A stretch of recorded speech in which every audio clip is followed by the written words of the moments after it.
Yeah, and I think you put it really well. And I'm going to speak to this the same way that led Derek Lobo and I to this entire process of the self-funding house. Because as I mentioned at the outset, history has Derek primarily. He's a guru in the multifamily, particularly the rental apartment space. And I've been kind of his right hand. And a few years ago, we just realized that the whole idea of a housing crisis was just impacting everything coast to coast here in our country and beyond, because we do business in the US and there are similar effects there too. And so that's why I said at the outset when I introduced myself that we took it upon ourselves to do something about it. It started out with just thinking, hey, we're going to write about it and pass along some wisdom, because there's two ways to get wisdom: make a bunch of mistakes yourself and learn from it, or distill that wisdom from somebody else's mistakes or knowledge by reading, listening, watching, and doing all those pieces. So that's why I've said that this is all about solving affordability and creating that opportunity. Because, I think it goes without saying, this housing crisis can be said so many different ways, but the best way I've found when I've engaged the younger generation, because I really think that's where a lot of this message goes to, is those first time home buyers, particularly the ones that have given up that dream, that aren't even really thinking home ownership isn't in their future. And I think we're here to wake that possibility back up again. So whether it's you, whether it's your children, whether it's somebody family members or just associates, the lesson I often convey is that my kids got sick of me saying, "Yeah, I remember this house was two or three times my income," and then my son Kyle buys his first house, almost 2 years ago, and it was approaching 13, 14 times his income. And that, in a nutshell, is our housing crisis. It's an affordability crisis. And the reality is, there's only two ways to approach the solution to the affordability crisis when it comes to the affordability of ownership. Number one is you decrease the price of the house. Now, yeah, to some extent, there's some builders that could do that, but the reality is land costs are what they are and construction costs are what they are. The cost of money is what it is. And so there's less wiggle room over there. But the other side of the equation is you increase the income of the buyer. The downside is I couldn't find a way to magically get my son's income to go three, four, five X his current income. But that was the strategy. There definitely was much more opportunity to create income than there was to drive costs down. I always say when people have a financial problem, you can't save your way to prosperity. But if you focus in on creating opportunity, creating wealth, and thinking positive upwards rather than trying to protect the little things that don't quite exist, I think the mindset is one of go for opportunity. And so that's what Derek and I did. I'm going to tell you a little bit about the story of what we did, because when we first started this project a couple of years ago, our mindset was all about we just were thinking we're gonna get write a book, put some materials together, collaborate with some knowledgeable people that we have relationships with in our industry, and we would put that together because of one reason and one reason only: we thought it was the right thing to do. And we do still to this day believe it's the right thing to do. And so I say this because the whole when we wrote the book, we have to realize the two big elements of our housing crisis. One obviously is affordability. I've just spoken to that. So we wrote the book to answer that question. And the book was meant to tackle mindset. So it wasn't to say, go do this, go do that, go do this, go do that. It was more of you need to think differently about home ownership to tackle this problem. So the answer to that question, and our whole book explains this, is it is that you treat your house as a business by becoming a landlord. Not a new concept, but definitely a new mindset for the Gen Zers, the millennials, because when they think home ownership, that's not where they gravitate towards. And so that is the first step of it. Now, the other part of our equation of the housing crisis and everything else around us is centered around rents. And I'll tie these two together before I finish up. But affordability of ownership and rental affordability are intimately linked. Now, how do we create more affordable rental housing quickly? Now, the operable word here is quickly, because remember, Derek and I are apartment guys, so we understand apartments, which take, those projects are measured in years, and that the word quickly doesn't often get associated with that. But here, you can create rental housing quickly by adding these ADUs that Patrick spoke to. And I'll talk about that. And that's kind of the heart and soul of the self-funding house concept. It's by putting those basement apartment, backyard ADUs into homes. And these become the two fundamental building blocks of what the self-funding house concept is all about. Now, one of the things that Derek and I did, now we have the fortune of Derek's longevity in this industry and the tremendous relationships he has. We realized that, and I'm glad that we're going to talk about it here on this webinar as well. But the financial component is huge here, because not everybody's walking up with the average down payment for the average price of a home here in our country. That is one of the challenges. Well, anyways, Derek and I wanted to get good insight and come up with a solution to the challenge of the current financial status. And so we used one of Derek's, tremendous relationships, a very high up figure in one of the major banks. And he challenged us. He said, Rod, Derek, when you come, I'm going to put a team around you. You've got one page where I want you to summarize the aha moment for them so they understand where you're going to go with the rest of the time we're going to spend together. And we came up with this one page, we call it a one-page business plan. And I'll drive you through the picture, because this is the message that jogs the mindset of the younger generations who are adamant that housing and ownership of homes is not in their wheelhouse today. So here's the start of the journey. The story is like this: the average house in Canada is approximately $750,000. Now, where I am in the GTA of Toronto, it's not that; it approaches double that. But we have to use the country. And what we're saying is, when you use it, and I'm not talking about mortgage qualification, I'm talking about the principle of about a third of your household income ought to go towards your housing. To support that house at 20% down payment, you need almost a $200,000 household income, 180,000. And that's the problem. Most households don't have that. And yet here where I live, that has to be the average, and the average is nowhere near that. And so that's the first thing. So we go back to what we talked about in the book is, okay, let's put in that basement apartment. Now what happens? So let's use a secondary market. Let's not talk about the extreme high rents in Vancouver or downtown Toronto. And let's just put that $1,500 a month basement apartment in there and add that $1,500 a month to the equation of income. And you see what happens to household income needs. All of a sudden, 180,000 becomes a little under $120,000. Let's say the savvy guy, the savvy gal, the savvy young couple that says, "Hey, listen, I know about equity. Let's live downstairs, rent out upstairs for significantly more, almost double." And now all of a sudden, you see what happens to the household income. Now, if I just stop right there, what we're looking for is we're looking to elicit feedback in the mindset of people, because young people go, "There's no way that's true. There's no way somebody making $60,000 a year can afford a house here where I live." And there's some truth to that, because mortgage qualification is much more significant and more detailed than what I'm saying. But what this does is it jogs the mind, changes the mindset to think differently about that house, treat it like a business, and it impacts your financial leverage compared to conventional thinking. And that's what we wanted to do with the book. And of course, there's a pure investor model in here that's a great one as well. But I want to focus on home ownership and achieving it through this concept. Now, what I will tell you is I will land on the proof of this concept. We've run for the last year and a half a prototype with success and now into expansion mode. So I will get to that. So I'm going to take you from philosophy, idea, and mindset to reality pretty darn quick. But where Derek and I landed was here. We wrote the first book, it became an Amazon bestseller, and that was the mindset piece. And we started to assemble some digital resources and an online learning portal where, someone like my son or my daughter could go there because they've never owned a house. They got to learn about budgeting. They got to do this. And so we got experts together, because if we're asking to become a landlord, I better get a landlord tenancy expert in there to share the ins and outs, kind of the landlord and tenancy 101, because Derek and I aren't that person. So we put those kinds of resources in there. And then we went so far as to start and we released book number 2, which is the how-to book. It's called The Blueprint for Your Self-Funding House, where we worked with a gentleman here close to where I am who's put 400 basement apartments in the last 6-7 years. And he's an expert. He knows how to do it. Well, again, my daughter, my son, they've never hired a contractor. They don't know what a GC is. They don't, maybe someone's capable of being a GC. But the whole idea of this book was to create a blueprint for how you could buy an existing home and go through the renovation process.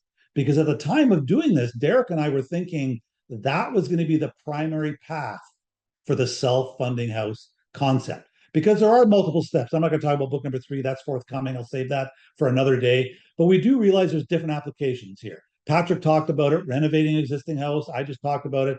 There's small little urban infill developments. I'm probably not going to touch on that at all, infill. But what I am going to spend the rest of my time talking on is subdivision development, the place where Derek and I didn't even start. We didn't think that was going to be possible. And what had happened was a real live learning lesson happened to us about a year and a half ago when Derek had dinner with one of our largest clients who builds, is one of the largest private developers of apartments in our country, but he also owns a home building company as well. And by the end of that dinner, after this gentleman had explained to Derek how new home sales had come to a grinding halt when interest rates did their thing, and Derek had mentioned, "Hey, Rod and I we're writing a book, and here's our game plan." By the end of that dinner, the two of them had decided, let's try out this concept in one of his subdivisions in London, Ontario. So that's what we did all of last year. We actually ran a pilot project where we decided to let's see if this works in new construction, because it would be great if someone looking at a new home could actually put in a basement apartment, because the cheapest way to build a basement apartment is do it when the house is being built. It's about half the cost rather than renovating later on. The other key here is that, I'm sitting here in my home. What if when I built this home 20 years ago, what if they had roughed in basement apartments the way they roughed in basement bathrooms back in the day? And so that's what we have these builders doing as a worst case scenario. Let's at least rough it in so that 10 years from now, we don't have the problem we have right now in Canada where there's 13.5 million empty bedrooms in our country. We don't have a housing crisis. We have an accessibility crisis because we actually have the bedrooms, but we just didn't build it the right way to access it. That's another story. So let me get back to what happened in London, Ontario. So in London, Ontario, this is the actual development. Ironstone is the name of the company. In fact, last year when we were doing our pilot project and proving out and troubleshooting and creating this system, they actually won a Ontario Home Builders Innovation Award for this concept. And so what happened was we built one into an existing house. It's a brand new subdivision. So took an existing house where the basement was already poured and did that and sold it. Well, it was great. So they built a model house, sold that and four others. And they got to the point now where these were selling during our pilot project, their regular homes 4-1, just to give you an idea of going that. But remember, our goal here was to tackle affordability. And so here was where we landed in terms of the process, because we realized there are certain people who are already in the market. They're already approved. They could afford to buy a home. But the lion's share of people that need to know about this are all the ones that don't even know homeownership is possible. So what we did was we created a unique experience for the buyer. Because think about this. If it's my son or my daughter that we're sending to this model house, we'd be asking them to spend a huge astronomical amount of money in their context, asking them to do something they've never done, probably never been a landlord, probably never been a business owner. We're asking them to trust the knowledge we put into this book and online learning portal and buy this product, and good luck, I hope you make it. That would literally have been the message if home construction and home sales just went unbridled. So what we decided to do was create a process where we held the buyer's hand through the entire journey. So as someone comes into the model house, they're getting the book. They're getting access to those online learning resources so they can learn what it really means to be a landlord, not what the media says a landlord and all the horror stories that media tends to glorify. And one of the important things we did, the reason I showed you that one-page business plan was because we wanted to bring financial solutions here as well, because financing is everything. And what we're able to do, so for a given builder and a given subdivision, we have a name brand bank that says for that product in this subdivision, we will acknowledge 100% of the rental income towards mortgage qualification. So in this exact case, if they're renting out the basement apartment, they'll add $1,500 a month times 12 to the income of the person qualifying for the mortgage. If they're going to live downstairs, rent out upstairs, they'll add $2,900 a month times 12 to that buyer's income. And that was the real affordability factor here, because if you or I walked into the local branch of the CIBC, they won't let you acknowledge it. At least here in Ontario, they will not let you acknowledge rental income on a hope towards qualification. Now, some other lenders will recognize a portion of it and so forth. And I've heard those stories, and they're all the case. We wanted to use that as the foundation for affordability here, where the buyer can count on it. Now, it doesn't end there. After the purchase, we're going to stick with the home buyers in the community for another year. We're bringing them together quarterly. We're bringing in experts in those various fields like landlord tenancy, property management, maintenance, relationship building, and bringing those experts and having Q&A in some quarterly webinars. We feature one of the couples who just got their first tenant, and they tell their story of what worked, what didn't work, what they'll do differently next time. Because the idea here is to create a community of people doing something that they probably have never experienced before, or have someone to look at to guide them through the process. But that's what we wanted to be able to say. We wanted to be able to say, and the builder of these homes wanted to be able to tell their prospects, we will stay with you step by step of the way. And that was the big lesson we learned last year with these builders, because you have to remember, before interest rates did their things a couple of years ago when they started going up, builders coast to coast lived in, by, especially in the larger markets, they lived in an era where they could literally just put up a subdivision, open up the model house door, and a lineup would be out the door. And there's some municipalities that would understand that that is the truth. Where I live here in Burlington, Ontario, that's exactly what happens, if there's one to go up, and one hasn't gone up in the last couple of years. But what I had to learn was builders have never been marketers. They've never been salespeople. They've been order takers, builders, and they're really good at what they do. And so that's what we had to teach them, and what we had to do to bring them forward to make this successful. And that's why we created a developer program where I spend time. In fact, this afternoon, I was telling Patrick earlier, this afternoon I spent with the owner and the president of that very company that we did the pilot project with, and they officially told me they're launching this in a second subdivision. That's how much success they're having with it. Not that the housing sales are going through the roof, because new home sales are a trickle in our whole country right now. But they are outselling these, and it's working for affordability. And so we're helping them on their how to market, create a market, how to work and develop the buyer, and obviously they've mastered the product. Patrick, one of the things I did, I snuck it in here, and I know we talked a little bit about it. I want to show people what this actually looks like, just to give a little bit more figure. I know I showed a Yes. little picture of it, but this is the actual subdivision. This is the first subdivision, and you can see representative pricing. So, this is a little bit more than that average house price in Canada, but not too far off. And these are real numbers, real prices as we sit here today. There's another update coming in with the new subdivision. But this is what would happen, is that we actually make these houses available. These are the ones that are built and ready to go. And there's some that can be built to order as well. And so this subdivision is a great, it's a river-based, right on a great ravine.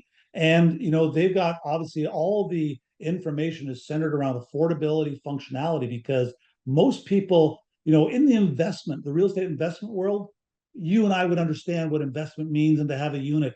But if I go back decades when I was not in the real estate industry and I was buying a house, I wasn't thinking about being a landlord. I wasn't thinking about investment. I was just thinking about what my parents taught me, which was get into the market as quickly as you can. That is the best thing to do when it comes to home ownership. It's the same lesson I'm teaching and taught my children today. And I think brand new parents should be teaching their children the same thing today as well. In spite of the challenges, there is opportunity today, but we have to think differently. And so that's what we're doing here with this. So these are the actual floor plans. The other thing I want to just point out here is when you're dealing with new construction, and remember I said, hey, that young guy, young gal, young couple living in the basement. I'm not talking about a hole in the wall basement apartment. I'm talking about 9-foot ceilings, 2 bedrooms, like as nice as the main living space of the house. And that's the difference of renovation of an existing home and the opportunity to do this totally differently in the platform of new construction. And so that's what we did there. In fact, I'll give you a little glimpse. It's a little bit about London, Ontario. But here is, you can just see this is the actual development. In the background there, that's the actual lots that they're doing. It's probably about half filled. They've probably only got about a quarter of their lots remaining. Along the right-hand side is the main road going in there. You can see the various models. These are entry-level homes. So we're not talking about 3,000 square foot homes. We're talking about 1,800 square foot homes with another 1,000 feet in the basement. So yeah, maybe 2,800, 3,000 square feet of living space, but including the basement unit. So we're talking entry level, units. And soon this will be migrating into what we've done with other developers, where townhouses can have basement suites, semis can have basement suites, and just opening up the affordability envelope. And so I'll tell you this, the end of this story here is that, yes, today they announced they're going to put this into the second subdivision in London. So that's going to be publicly announced here shortly. But we've spread this to 4 developers now and 4 other communities. So another community in Port Hope area here in Ontario, Ottawa, and Edmonton.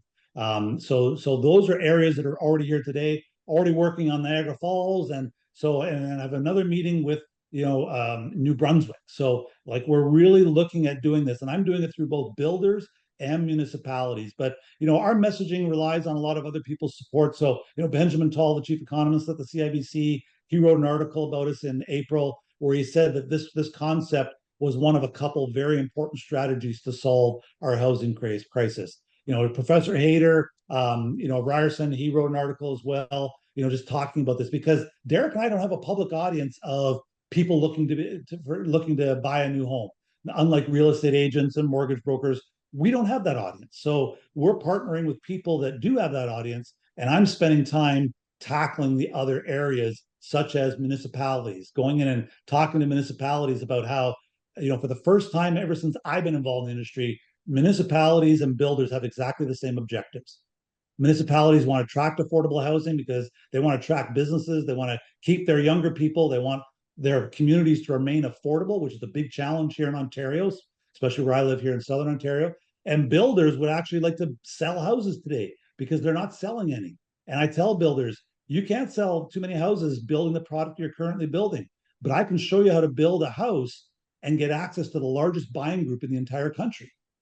And I usually just I zip up right then and wait for them to say what group's that. I simply say all the Canadians looking for affordable housing, right? Because that's the key here. So if I can have municipalities wanting people to build, affordable solutions and teach builders how to build them, it's so easy to bring the two of them together.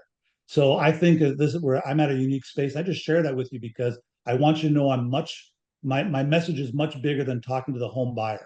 It's much bigger than just talking to the home builder.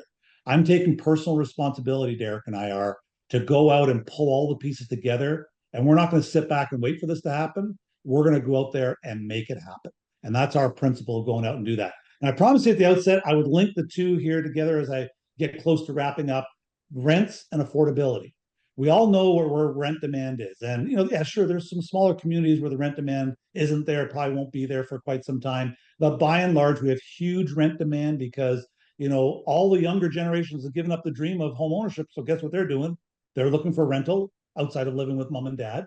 We're in an immigration-based society. That's not going to change. It's getting little tweaks, but we are still heavily dependent upon immigration for the economics of our country. We know that when rent demand is there, but compound that with rent supply going down, because we're coming through phases where most apartment builders, I've put the brakes on because economic pro formas, i.e., the financial numbers behind a newly constructed apartment building, just don't work out in today's environment. Now, there's certain ways to do it, but it's a trickle. We have to get that to a flow before it becomes a flood. But right now, there's only a trickle of rent supply coming on. So we know when there's low supply, high demand, we know what happens to rent rates. Rents go way, way up. And so the self-funding house becomes a real sweet spot. So, take Derek's and, his core business, SVN Rock Advisors, that works with apartment developers and builders. As I said earlier, it's slow. But the reason why Derek and I are focusing in on the right-hand side is because of speed. We're tackling affordability, we're attacking affordable rents, and the two of them together are what municipalities are all gung-ho to hear about. And I want owners, potential owners, new owners, dreaming owners of self-funding houses to realize what they're imparting upon. And that is, this is a way to afford a house, but you're also solving a challenge in the bigger society, knowing that your basement apartment will probably have some pretty good demand for it. So that's going to be a very, very important factor, as you move forward. And so in a nutshell here, these are the various aspects. As I said, the self-funding house is much more than working with, just the developer. We're working with the municipalities. We're going to put together property management solutions. So some people who buy these homes may not want to find the renter, may not want to manage the renter. So we want to have some solutions that allow that to happen. We're gonna expand the breadth of our financial program so that it covers coast to coast and covers builders in all provinces. I talked a little bit about municipality, and so you put all these elements together, and we're tackling all of them and bringing them all together because we think when orchestrated properly, because we're already starting to see it now. I want to be honest with you, we're still at the very beginning of this journey. We don't have 10 years of history in this. We've got 10 months, let's say, and a year and a half of pilot projects and getting it all. But we have confidence today. We have proof in the concept through pilot projects. We now have expanding and basically scaling the process. And now we have people like Patrick that are embracing it, and others that have access to communities of people who want to know how to afford a house in today's world. This is the way to do it. So we're looking to just simply rekindle that dream of home ownership, because when someone says home ownership is not possible, I say, yeah, probably given with what is the norm out there, but there are solutions out there. And those solutions are only getting better right now. So, Patrick, that's kind of just a quick synopsis of what I wanted to share. I don't know, Patrick, if you want to just, before I just turn the reins back over, is there anything that you want to chime in on? Because I know you've got a lot of valuable experience and insight in the industry at large. Anything that you want to expand upon that could be helpful for the audience? Well, I think there's a couple things around all of this is, when we look at what it is, this is, to your point, Rod, this is a new initiative. It's not brand new, but creating the community, surrounding ourselves and bringing in developers, bringing in banks, bringing in support. This is a national challenge when it comes to affordability. For those of you who are here, I think perhaps you've realized that the government isn't going to solve the problem. It is up to you to solve the problem of affordability for you. We're here to support that initiative. We see the opportunity within what the work that we do, from education to development to literally opening up the opportunity, the doors of opportunity to provide education and to provide real live opportunities for you to step in and look at and say, something, this is in fact a methodology, a strategy that I could deploy, that I could put and engage to actually create that future home for myself. And again, I go back to when we look at our Canada, our homes are often the future when it comes to our financial, I guess, stability as we get older and into that part of our life where we need that equity. And so again, when we look at what's going on in the world today, when we look at what's going on across the country today, affordability is in fact an issue. We know, and this is the thing, Rod, and this, interest rates are going to come down. But when is the time to start to prepare, to get the education, to create the contacts? It's the old case, if you've got to chop wood, start to sharpen your saw first. And if you see that work that has to be done into the future, now's the time to engage Yeah. and to get the education you need to be part of the community and to look at the opportunities as they present themselves and to learn along the way. So kind of just to kind of recap what you said in that regard, there was a question there in terms of developers. We'll get to that question right at the end, Jason, and make sure that we answer that question, because I want to try and honor our time. And this is brand new. This is a brand new presentation. This is a brand new community that we're building. We intend to build it, to grow it, to define it, to refine it, to make sure we're getting and handling the questions and looking after those who are engaged and want to actually use the strategy called the self-funding house. So I think we're going to move on. Rod, thank you so much. Give it up for Rod. Yeah, Thanks. thank Thanks you. very And yeah, much. we'll come back. Look, the answer to those questions will be really easy to address, and we'll address those at the end. Not a problem. And looking Beautiful. forward to it. Thanks, Patrick. Awesome. Thanks.